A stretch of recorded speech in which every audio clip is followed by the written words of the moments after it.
I stared at the papers spread before me, a calculated betrayal that seemed impossible even as I touched them. My name is Carlo Bennett, and I'm 38 years old. Each morning, I wake before dawn in a home I built with my own hands, memories of what was taken still fresh despite the years. Patricia, my wife of 7 years, smiled when she said those words. I didn't marry you to be poor, her voice casual, as she destroyed everything we'd built. Blake Cole, her mortgage broker colleague with his polished shoes and empty promises, had already convinced her I wasn't worth waiting for. I remember our small apartment, how we'd laugh about the leaky faucet, planning dreams that seemed within reach if we just held on together. When she left, I didn't beg. Some betrayals cut too deep for pleading. Ray Mercer, my oldest friend, told me I'd survive this. He was right. Before I go any further, let me know in the comments where in the world you are watching from, and make sure to subscribe because tomorrow I will share a story you don't want to miss. But let me start from the beginning. It was 7 o'clock on a rainy Tuesday when I pulled up to our apartment complex. The windshield wipers dragged across the glass, fighting a losing battle against the downpour. I sat there for a moment, engine idling, watching water stream down the hood of my work van. It had been a long day hanging drywall at the Henderson place. My back ached, my fingers were raw, and all I wanted was a hot shower and maybe a cold beer. I didn't know my life was about to collapse. The stairs to our second-floor unit creaked under my weight, same as always. My key stuck in the lock, same as always. But when I pushed open the door, Patricia was sitting at our chipped kitchen table. Not same as always. Not at this hour.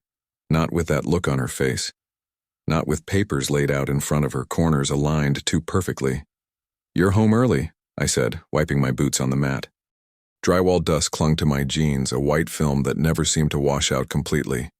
Patricia didn't smile. "We need to talk, Carlo." The rain tapped against the windows like it was trying to warn me. I set my lunch cooler down and moved closer, catching sight of official letterhead, bold type, lines waiting for signatures. "What's this?" I asked, though I already knew. "I think we both know it's not working anymore." Her voice was too calm, too rehearsed. "These are divorce papers. I've already signed my part." The floor seemed to tilt beneath me. I gripped the back of a kitchen chair, leaving dusty fingerprints on the worn wood. "Is this about Blake?" My voice came out steady, surprising even me. Her eyes flicked away, then back. "Don't be dramatic. Are you with him, Patricia?" She sighed, running her fingers through her blonde hair she'd started styling differently 3 months back. "Blake's stable. He has a plan. You have projects. Projects that paid the bills," I said, heat rising in my chest. "Barely." Her laugh was sharp, brittle. "Carlo, I'm tired of scraping by. I want a life I'm not embarrassed by." The words hit like a hammer to the chest. "You're embarrassed by me?" "I'm embarrassed by this," she said, waving a manicured hand at our apartment. When had she started getting manicures? "By the coupons. By your van, that sounds like it's dying. I'm 32. I want more." "You mean Blake's bank account?" I snapped, finally pulling out the chair and sitting down across from her. She didn't deny it, just said, "I want security." "You can't give it." I remember the smell of her perfume, something new, something expensive. I remember the way the kitchen light caught in her wedding ring, the same one I'd saved for 6 months to buy. "So that's it? 7 years and you're just done?" I asked. Patricia wouldn't meet my eyes then. That's when I knew. Whatever we'd had, whatever I thought we were building, it was already gone. Maybe it had been gone for months while I was sweating through 12-hour days, believing we were a team. "I need to move forward, Carlo. We want different things." I stood then, every ounce of pride I had left holding me upright. "Take your security. But when it falls apart, don't come crawling back." She smiled faintly, that cruel kind of smile people wear when they think they've outgrown you. "You'll regret saying that." I didn't. Not once. Patricia gathered her purse, a new one I didn't recognize, and walked out. Just like that. Door closed, footsteps fading down the hallway, and 7 years washed away in a 15-minute conversation. The apartment felt massive suddenly. Empty. The fridge hummed in the corner, a sound I'd never really noticed before. Rain kept beating against the windows. I sat there until my clothes dried stiff with sweat and drywall dust, until the beer I never opened went warm on the counter. That night, I packed a single duffel bag. Clothes, my grandfather's watch, a photo of my parents, the essentials. I left the rest. I couldn't sleep in our bed, so I stretched out on the couch staring at the water stain on the ceiling that I'd promised to fix next weekend. I managed 3 hours of fitful sleep before my alarm went off at 4:30 a.m. By 5, I was in my van, headlights off as I pulled away from the apartment complex. The rain had stopped, but puddles reflected the streetlights like scattered coins. I drove to Ray's place on autopilot, muscle memory guiding me through empty streets. The sky was just starting to lighten when I pulled up to his workshop, the garage door already open despite the early hour. Ray saw me coming. He always seemed to know when something was wrong. He stood in the doorway, wiping his hands on a shop rag, watching me park and climb out, duffel bag slung over my shoulder. "She left," was all I could say. Ray nodded once like he'd been expecting this. "You can stay here, brother. Start over." 1 week later, I stood in the county courthouse watching dust motes dance in the shafts of morning light. The room felt too cold and too hot at the same time. My collar itched against my neck, the only dress shirt I owned suddenly feeling like sandpaper. Patricia sat across the aisle, spine straight, looking polished in a navy blazer I'd never seen before. Her attorney, a slick guy with silver hair and a watch that probably cost more than my van, leaned over, whispering something that made her nod confidently. The legal aide next to me shuffled papers. I couldn't afford a real attorney, just the court-appointed help to navigate the basics, but divorce is divorce. No amount of fancy lawyering changes what gets split when there's not much to divide. "All rise," the bailiff called out. The judge, a woman with tired eyes and practical jewelry, entered and settled behind the bench. She reviewed our case file with practiced efficiency, occasionally glancing up between Patricia and me. I wondered what she saw. Just another couple dissolving, one statistic among dozens she'd see that week. "In the matter of Bennett versus Bennett," she finally said, "having reviewed the petition for dissolution and finding all requirements satisfied, this court grants the divorce." She adjusted her glasses. "As to division of assets, the court approves the equitable distribution as follows: equal division of household furnishings, personal effects to remain with their owner, joint checking account to be divided equally. Each party responsible for 50% of outstanding debts. No alimony awarded." Patricia's mouth tightened slightly at that last part. I'd known she was hoping for more, some financial cushion while she transitioned to Blake's higher tax bracket. The judge looked at me. "Mr. Bennett, you understand the terms?" "Yes, Your Honor," I said, my voice sounding hollow in the high-ceilinged room. "Mrs. Bennett?" Patricia nodded, already sliding her wedding ring off beneath the table. "Then we're adjourned. Best of luck to you both." Just like that, 7 years ended with a gavel tap. In the hallway afterward, Patricia's attorney pulled her aside, their heads bent together in conversation. I turned away, not wanting to watch. The legal aide handed me my copy of the divorce decree, explaining the process for dividing our things. "You have the list of what you're taking?" she asked. I patted my pocket where a folded paper held the inventory. "Half the furniture, half the kitchenware." "Good. If there are any disputes—" "There won't be," I said. What was left to fight over? A couch with a sunken cushion? Dishes we'd bought at a discount store? Patricia and I didn't speak as we left the courthouse. I watched her walk to a silver sedan waiting at the curb, Blake's car. She didn't look back. The next morning, I rented a small U-Haul and drove to what had been our apartment. Patricia had already moved her things out.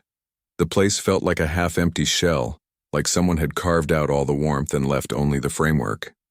I loaded my share methodically.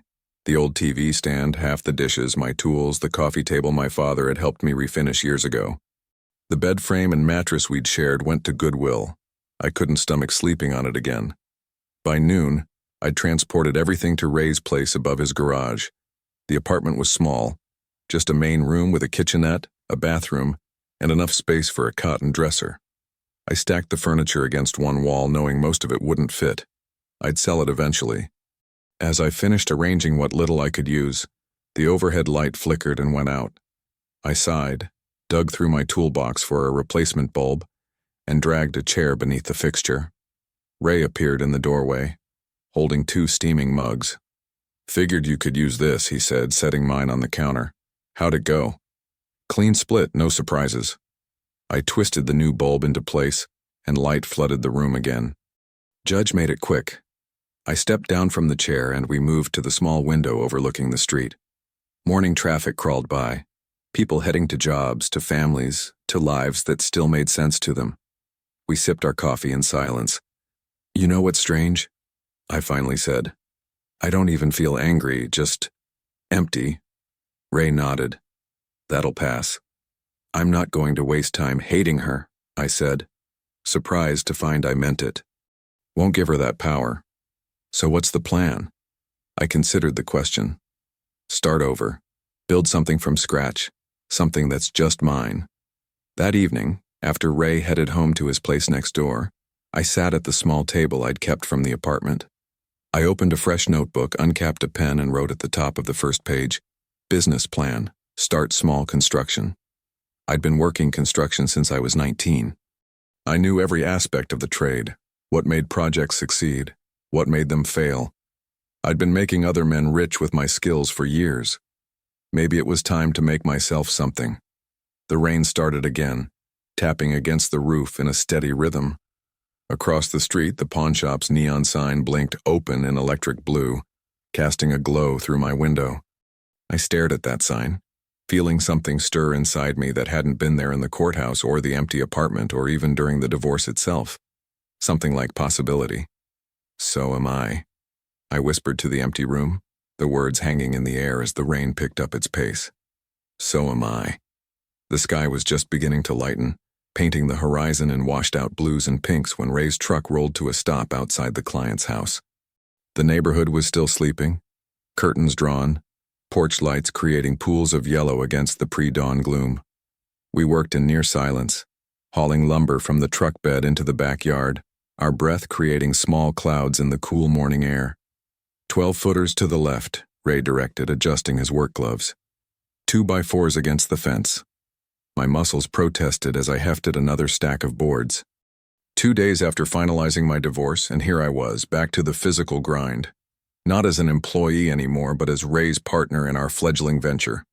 The wood's rough texture bit into my palms through cheap gloves as I arranged the lumber according to Ray's system. "Client wants the deck finished by Friday," Ray said, wiping his forehead with his sleeve. "Think we can swing it?" "We'll make it happen," I replied, though my body was already arguing with that promise. By 7, the sun had climbed higher, and we were deep into the day's work. I fell into the familiar rhythm of measuring, cutting, drilling, the physical language I'd spoken since my 20s.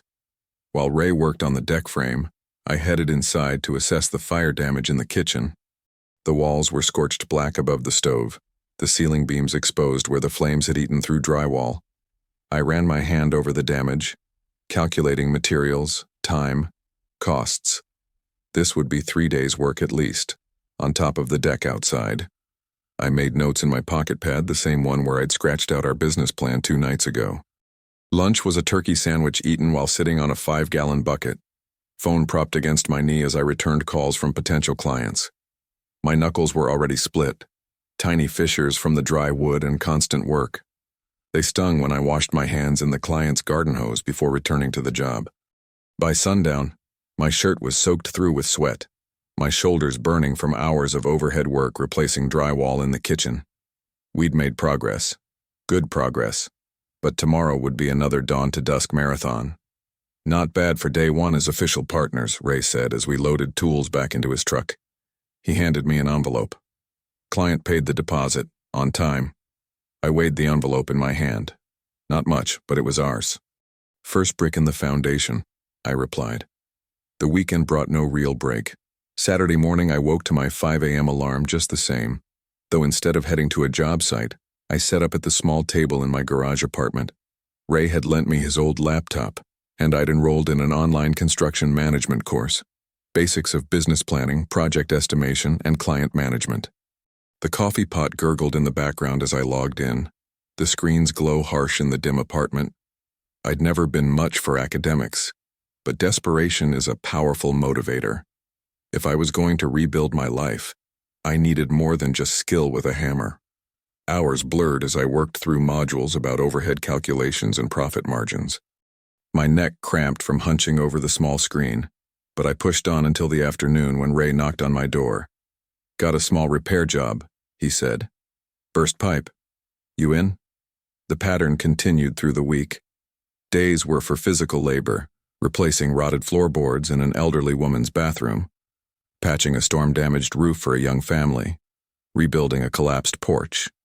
Nights were for studying, for planning, for calculating how to stretch every dollar earned into materials for the next job.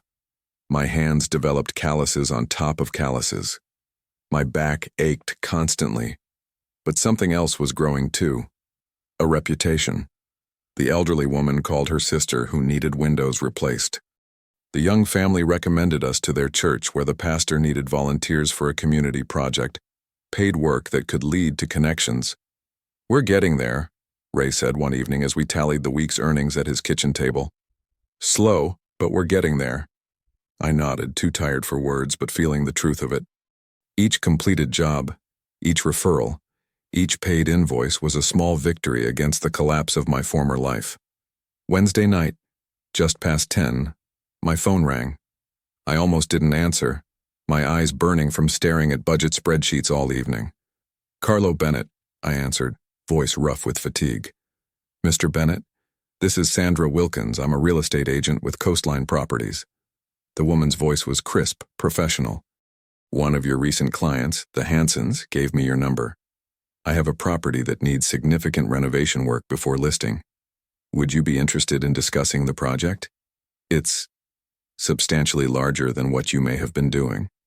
I sat up straighter, suddenly alert. "Yes, I'd be very interested. When would you like to meet?" We arranged to view the property Friday morning. After hanging up, I stared at the phone in my hand, the first real opportunity to scale beyond day-to-day repairs.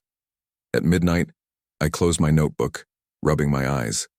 The single bulb overhead cast harsh shadows across the small apartment. My body felt like lead, muscles protesting every movement after another 18-hour day split between physical labor and study. I set my alarm for 5 a.m., watching as the digital clock blinked from 11:59 to midnight. Another day gone, another beginning in just 5 hours. Tomorrow starts the climb, I whispered to myself as I turned off the light, darkness settling over me like a heavy blanket.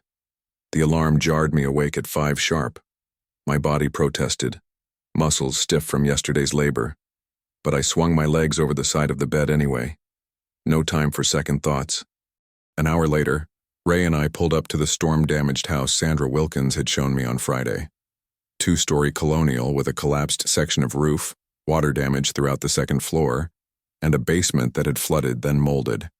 The owner needed it renovated and market-ready in 6 weeks to make his relocation deadline. "Hell of a first big project," Ray muttered, surveying the exterior damage as rain dripped from the edge of his baseball cap. "You sure about this timeline?" I nodded. "If we can get Daryl to help with the electrical, we can handle the rest." "The deposit clears today." The scope was ambitious. Rebuild the roof section, gut and replace damaged drywall and insulation, remediate the mold, refinish hardwoods, and update the kitchen and bathrooms for modern appeal. 6 weeks of non-stop work, but Sandra had promised 3 more properties if we delivered. The first week nearly broke us. 14-hour days in protective masks, hauling out soggy drywall and insulation. I remember the bite of November wind through the open roof as we worked frantically to get it patched before the next rainfall. My hands cracked and bled each night, but I'd clean them, bandage them, and be back the next morning. "You're making good on your timeline," Sandra said during her second week inspection, genuine surprise in her voice. "The owners are impressed." "We said we would," I replied simply. By week 4, the transformation was taking shape. New drywall hung and finished, fresh paint brightening the interior, hardwoods gleaming after refinishing. We'd hired 2 more guys, Mike and Trevor, to keep pace. They were young, hungry, reminded me of myself before marriage. When we completed the colonial 3 days ahead of schedule, Sandra brought the owners through for the final walkthrough. The wife actually teared up at the sight of her restored home. "This is better than before the storm," she said, running her hand along the new kitchen island we'd installed. That night, Ray handed me a beer on his back deck. "You know we just put ourselves on the map, right?" His face showed the same exhaustion I felt, but pride shone through it. The Colonial project became our calling card. Sandra referred us to other agents. December brought 2 more renovation projects, smaller but steady. We hired 2 more workers to manage the load. By January, Bennett and Mercer Construction had an actual payroll, a second truck with our hastily designed logo on the side. February was bitter cold, but we stayed busy. I remember standing on a snow-covered roof, watching my breath fog as I supervised the framing of a sunroom addition. Below me, our 3 trucks were parked in a row, crews moving purposefully between them. A moment of quiet satisfaction passed through me. 6 months ago, I'd had nothing but a duffel bag and wounded pride. By March, we'd expanded to 6 full-time employees. Spring brought a rush of outdoor projects, decks, patios, exterior renovations. I spent more time managing, estimating, and securing permits than swinging hammers. My hands started healing, though I made sure to keep them dirty enough to remember where I'd started. April showered us with steady growth. I'd moved from Ray's garage apartment to a modest 1-bedroom rental closer to our growing list of job sites. It wasn't luxury, but it was mine, paid for by work I was proud of. Then came the meeting that changed everything. James Whitaker, a local developer who owned several commercial properties, requested a meeting after seeing our work on a restaurant renovation. He had 5 buildings downtown that needed complete restoration. Historic properties he planned to convert to mixed-use retail and apartments. We met at his office on a Wednesday afternoon. I brought detailed portfolios of our previous projects, timeline projections, and material recommendations. "Your reputation for reliability precedes you," Whitaker said, browsing through my proposal. "Sandra Wilkins speaks highly of your ability to deliver on schedule." "We don't make promises we can't keep," I replied. His offer was ambitious. A management contract for all 5 properties, phased renovations over 18 months. The figure he quoted made my pulse quicken, though I kept my expression neutral. "I'd need to review the contracts carefully," I said, "and verify the proposed payment schedule." Whitaker smiled. "Due diligence. That's what I like to hear." 2 days later, after having Ray's cousin who practiced law review the paperwork, I signed the contracts. That evening, I walked downtown, letting the reality of our new direction sink in. The spring air carried the scent of possibility. I passed the high-end car dealership that I'd avoided since the divorce. There in the window sat a matte black Lamborghini Huracan, showroom lights caressing its sleek lines. I paused, caught my reflection overlaid on the exotic car. A faint smile crossed my lips. "Not yet, but soon," I murmured before continuing my walk into the night. 15 months later, the summer heat settled over the city like a weighted blanket. The final payment from Whitaker's projects had cleared yesterday, marking the end of our most ambitious undertaking yet. 18 months compressed into 15, with every deadline met. The team had grown to 12 full-time employees, and Ray had moved into a proper office space downtown. I sat at a glass desk in the dealership, pen hovering over the final paperwork.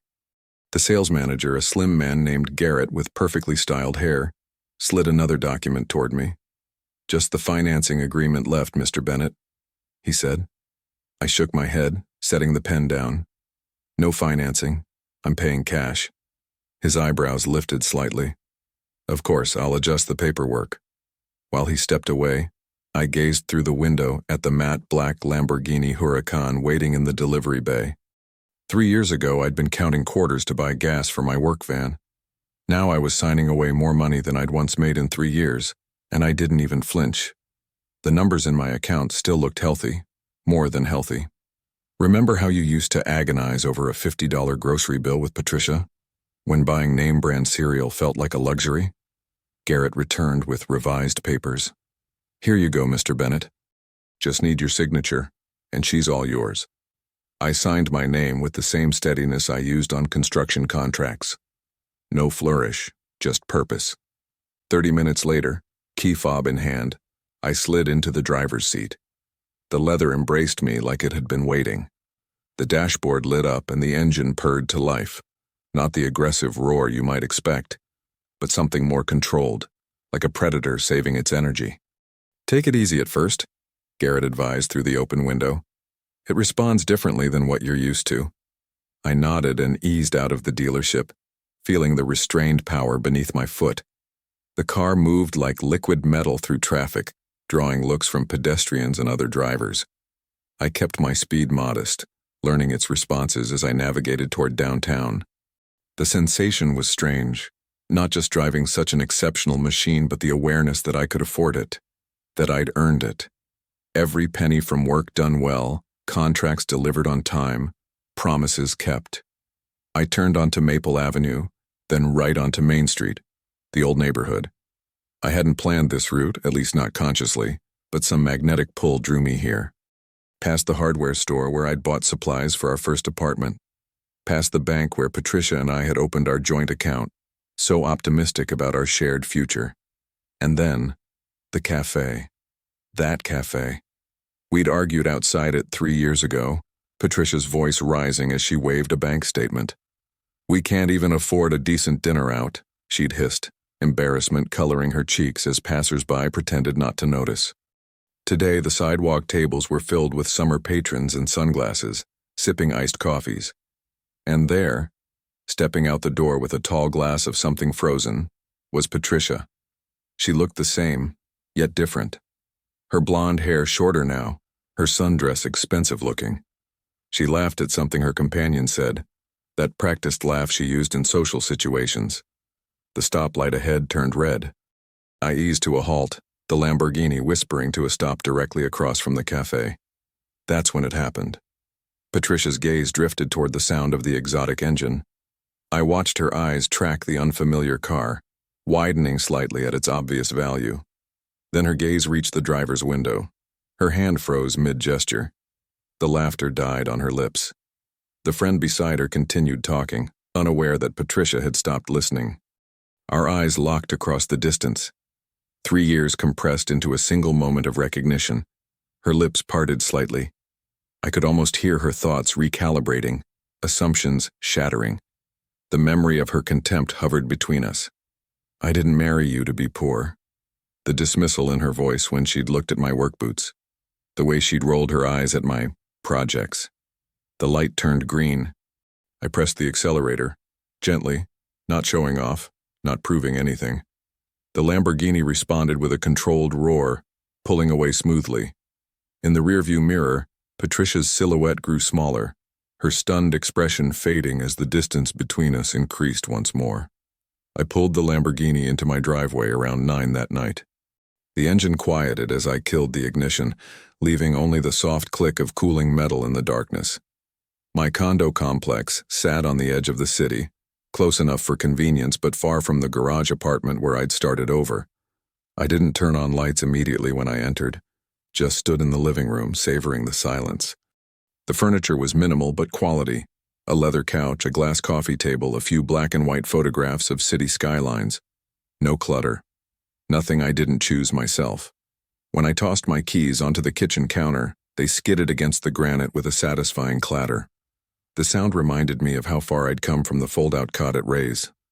Back then, I'd set my keys on a wobbly nightstand, careful not to make noise. I grabbed a beer from the fridge, twisted off the cap, and took a long pull. The amber liquid slid down my throat, cool and sharp. I thought about making dinner but wasn't hungry yet. Instead, I sank onto my couch and let my head fall back against the cushions. That's when my phone buzzed in my pocket. I pulled it out, expecting a text from Ray or maybe one of our suppliers. The name on the screen stopped me cold. Patricia. 3 years of silence, and now hours after our chance encounter. "Hey, stranger. Saw you today. You look amazing. How have you been? Patricia?" I stared at those words, feeling something between amusement and disbelief. Not anger, though. That surprised me. 3 years ago, a text from her would have sent me into a spiral of rage and hurt. Now it just felt predictable. Of course she'd reach out. Of course she'd notice the car before she noticed me. I took another sip of beer, considering my options. I could ignore her. I could respond with something clever or cutting. But why waste the energy? Why give her the satisfaction of knowing she still had power to affect me? After a moment, I typed a single word. Good. I hit send, then set my phone face down on the coffee table. Whatever game she was playing, I wasn't interested in the rules. The next morning dawned clear and bright. I was at Ray's workshop by 7, coffee in hand, ready for a day of meetings with potential clients. Ray was already there, bent over blueprints for our newest project, a lakeside development of custom homes. Morning, he called, not looking up. Heard anything from Thompson about that permit? Not yet. I set my coffee down and pulled out my phone to check emails. That's when I saw them. 3 more texts from Patricia, sent at intervals throughout the night. That's it? Just good? Come on, Carlo, we should catch up. And then, coffee sometime? I'd love to hear what you've been up to. And finally sent at 1:23 a.m. I made mistakes, Carlo. We should talk about it. Ray glanced up, noticing my expression.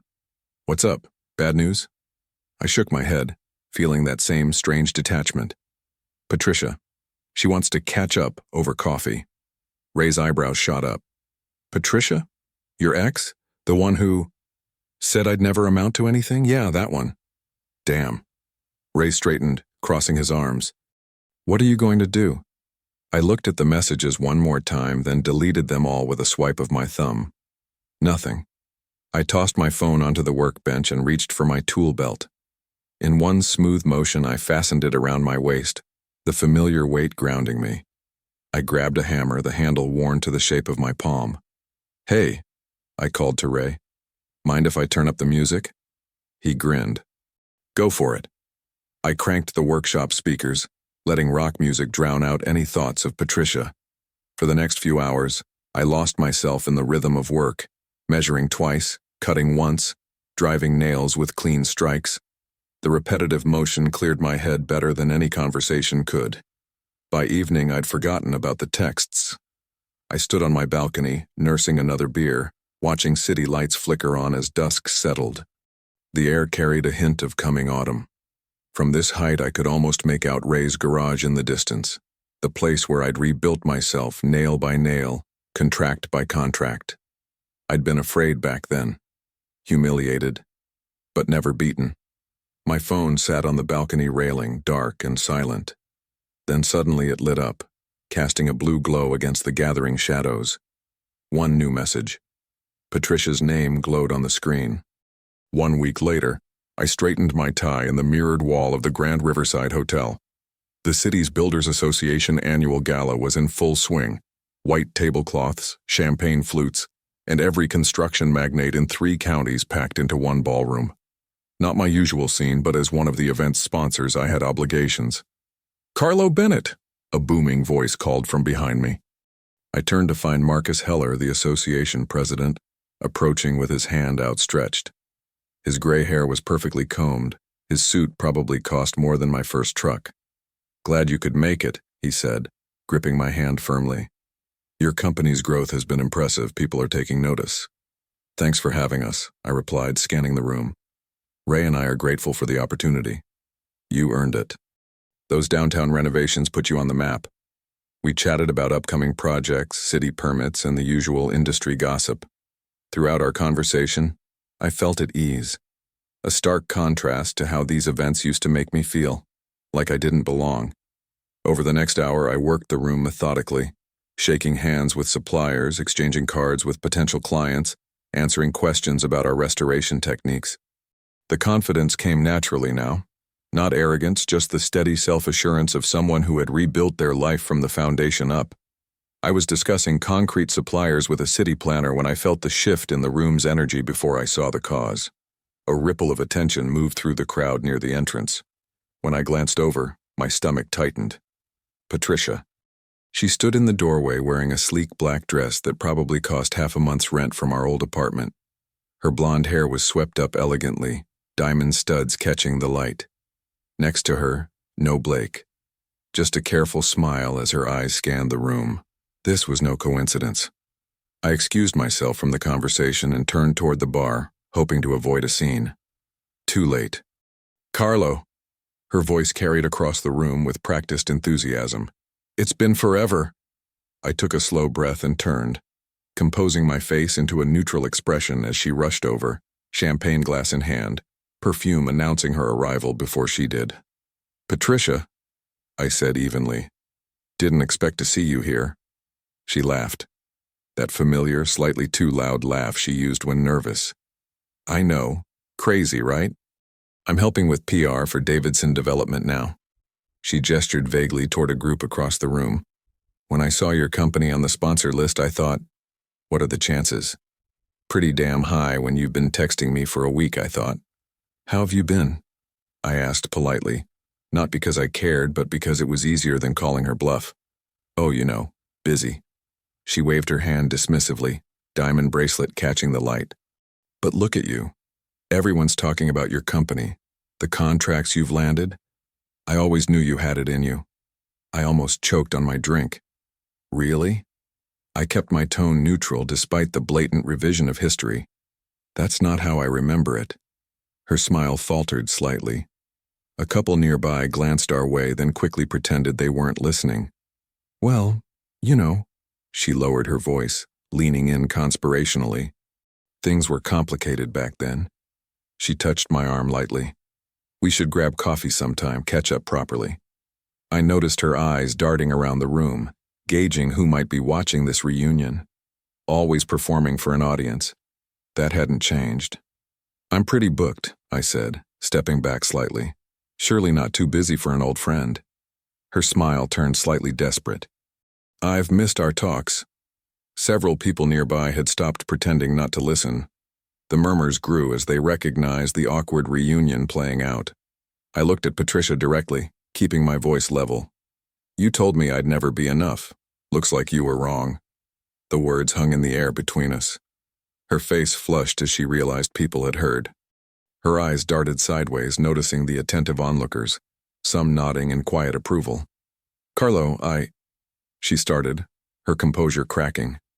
Excuse me, I said, checking my watch. I'm due at the podium for my sponsor speech. I nodded politely and walked away, feeling dozens of eyes on my back. In the reflection of a glass door, I caught a glimpse of her, frozen in place, champagne glass clutched too tightly, eyes glistening under the chandelier lights. As I approached the stage, Marcus gave me an encouraging nod. Ready? He asked. More than ever, I replied, straightening my tie one last time. The morning light streamed through my office blinds, casting thin golden lines across my desk. I scrolled through the Construction Weekly newsletter, sipping coffee that had already gone lukewarm. A developer in Phoenix was using our restoration techniques on historical buildings. Good. The industry was noticing our work. My phone buzzed with a text from Ray. You see the business journal today? Blake Cole filed Chapter 7, total bankruptcy. Thought you might want to know. I set my coffee down. For a moment, I just stared at the message, letting the information settle.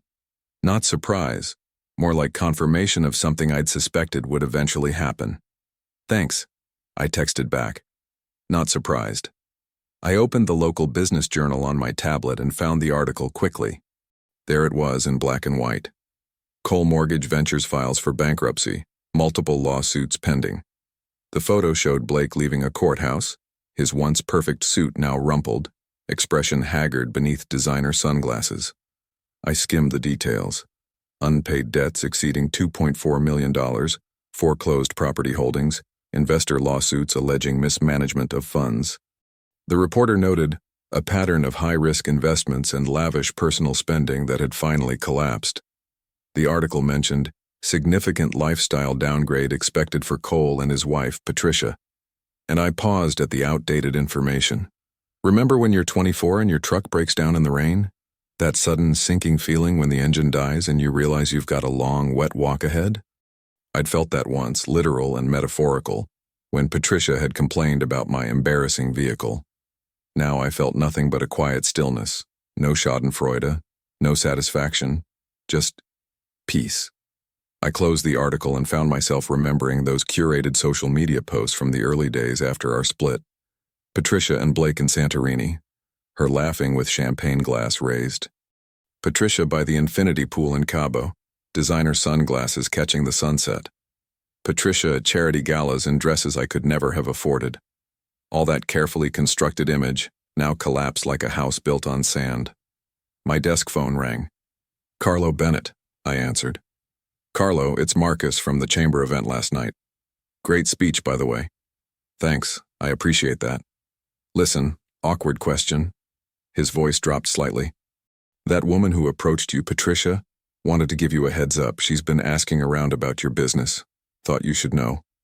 I rubbed the bridge of my nose. "I appreciate the call, Marcus." After we hung up, I leaned back in my chair. Through the thin office walls, I could hear Ray talking with suppliers in the next room, the normal rhythm of our workday continuing. At lunch, I grabbed a sandwich from the deli downstairs. The owner's daughter, Emma, was working the counter.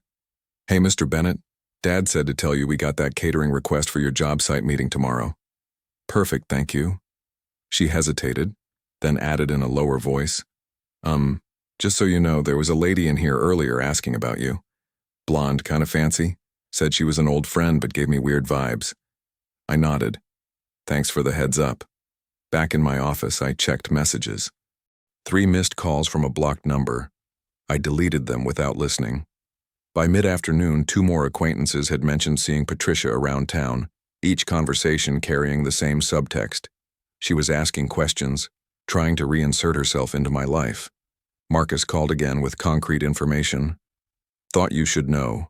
Heard from Davidson Development that Patricia and Blake separated 3 weeks ago.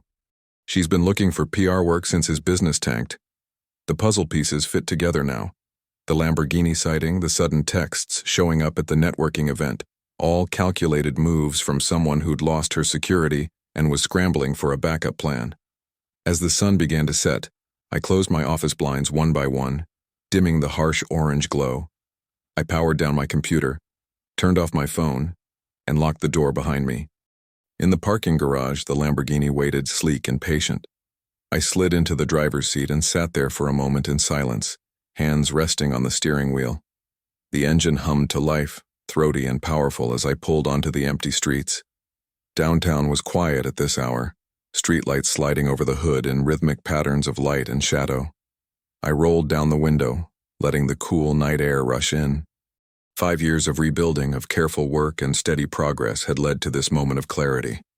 "Finally over," I whispered, as I accelerated toward home, leaving the past behind me where it belonged. Morning light streamed through the blinds of my kitchen, casting grid lines across the blueprints and market projections spread over my table. 6 o'clock, and I'd already been up for an hour, coffee in hand, studying expansion opportunities for Bennett Construction. Arizona, Colorado, Utah, states with growing populations and housing booms. I'd spent weeks researching building codes, labor pools, and material costs. The numbers looked promising. Not easy, but promising. I took another sip of coffee, marking potential locations on a map with a red pen. 5 years ago, I couldn't have imagined this, planning multi-state operations from the comfort of a home I owned outright.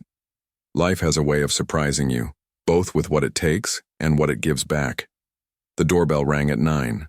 Ray stood on my porch, thermos in hand, work boots already dusty. "Morning?" he said, stepping inside. "Started without me, I see." I gestured to the spread on the table. "Couldn't sleep. Got thinking about that Phoenix opportunity." Ray nodded, settling into the chair across from me. "Numbers still good? Better than good?" I slid the projection sheet toward him. "We could establish a satellite office by end of quarter. But that's not why you're here on a Saturday, is it?" Ray grinned. "Actually, I've been thinking about something." He pulled a folder from his bag. "Remember how we started? 2 guys with tools and determination working out of my garage?